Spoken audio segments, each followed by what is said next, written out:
Siapa sih yang gak mau diajak pacar berlayar berduaan? Apalagi naik kapal mewah yang akan menyisakan momen romantis yang takkan terlupakan. Sebuah film yang diangkat berdasarkan kisah nyata yang berjudul Adrift. Film yang rilis tahun 2018 mengisahkan sebuah kapal mewah yang diterjang badai di Samudra Atlantik.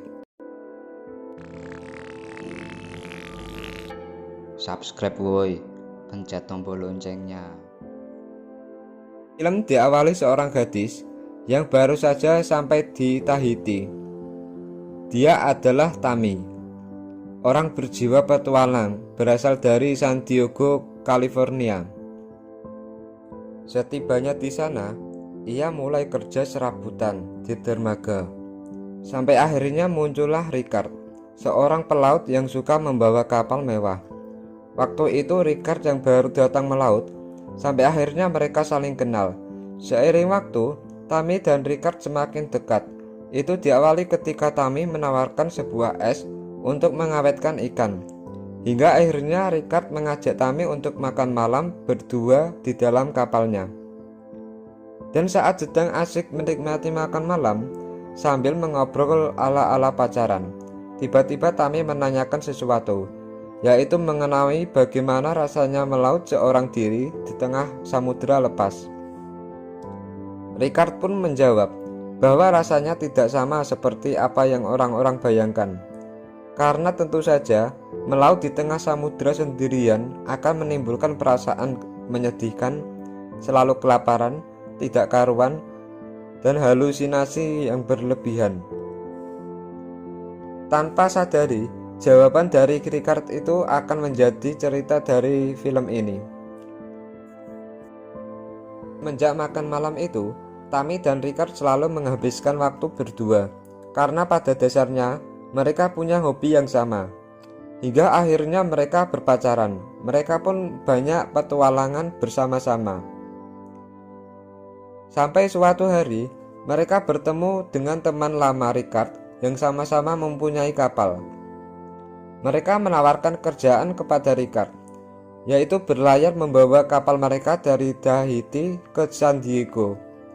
Awalnya Ricard menolak, namun ketika tahu mereka akan membayar sebesar $10.000 dan sebuah tiket pesawat, akhirnya Ricard pun mau dan meminta satu syarat, ia akan berlayar berdua dengan Tammy.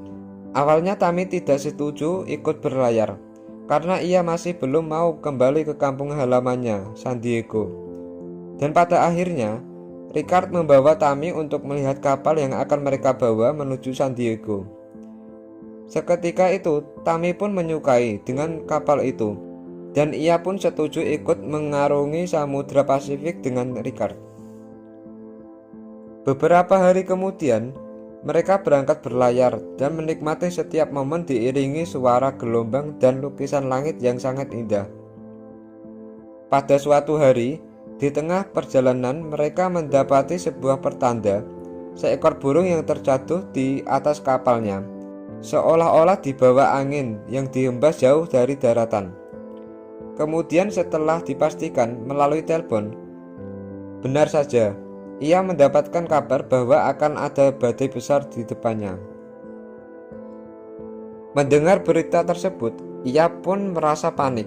Mereka lalu memutuskan memberhentikan perjalanannya sejenak dan memastikan keselamatannya dengan mengencangkan tali layar sambil menunggu badai reda. Tetapi pada akhirnya, badai itu tetap menghantam kapalnya. Mereka mosak-masik di bawah ganasnya badai itu.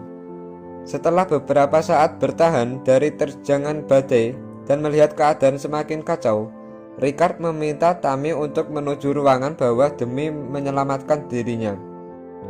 Dan sudah dipastikan, akhirnya kapal itu tenggelam dengan sebagian badan kapal hancur. Setelah badai itu berlalu, Tammy pun terbangun di ruangan bawah kapal yang sudah berantakan. Beruntungnya ia masih bisa selamat dari kejadian itu. Seketika itu ia keluar dan mencari keberadaan Ricard. Ia sudah menghilang, entah ada di mana. Tami merasa hancur dan galau melihat ganasnya Samudra Pasifik yang menghajar mereka. Di tengah ketidakberdayaannya, Tami tetap berusaha mencari Ricard.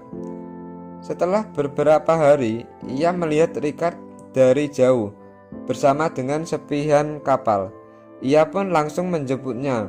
Beruntungnya ia masih selamat, meskipun tulang rusuk, remuk, dan kaki hancur. Tampaknya Tami merasa sedikit tenang, masih ditemani Ricard untuk kembali melanjutkan perjalanannya. Ricard yang tidak bisa bergerak sama sekali hanya bisa terbaring lemas dan membantu dengan memberikan arahan pelaut, serta memotivasi agar dirinya tak menyerah melanjutkan perjalanan hidupnya. Karena pada saat itu sebenarnya Tami sudah tidak tahan lagi, yang tubuhnya kering terbakar.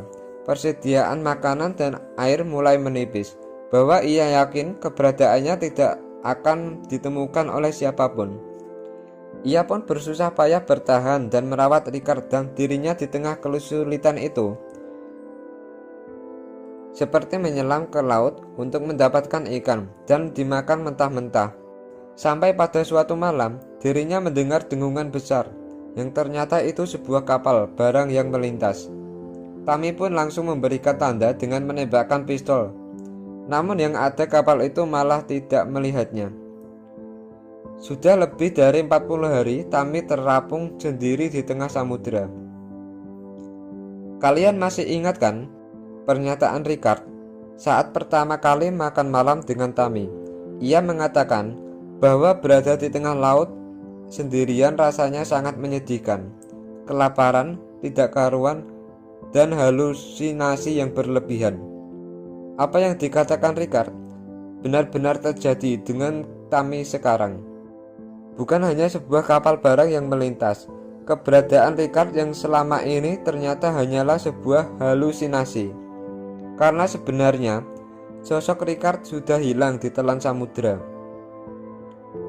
Tami benar-benar menyadari hal itu tepat di hari ke-41, di mana Tami telah sadar sepenuhnya bahwa selama ini ia hanyalah seorang diri. Dengan kondisi yang sangat lemah, ia berpikir nasibnya akan sama seperti Ricard. Namun tiba-tiba ada pertanda yang datang. Seekor burung, yang mana artinya kapal itu sudah dekat dengan daratan. Seketika, Tami memantau keadaan sekelilingnya, dan benar saja ada sebuah daratan. Dan beruntungnya lagi, ia melihat sebuah kapal.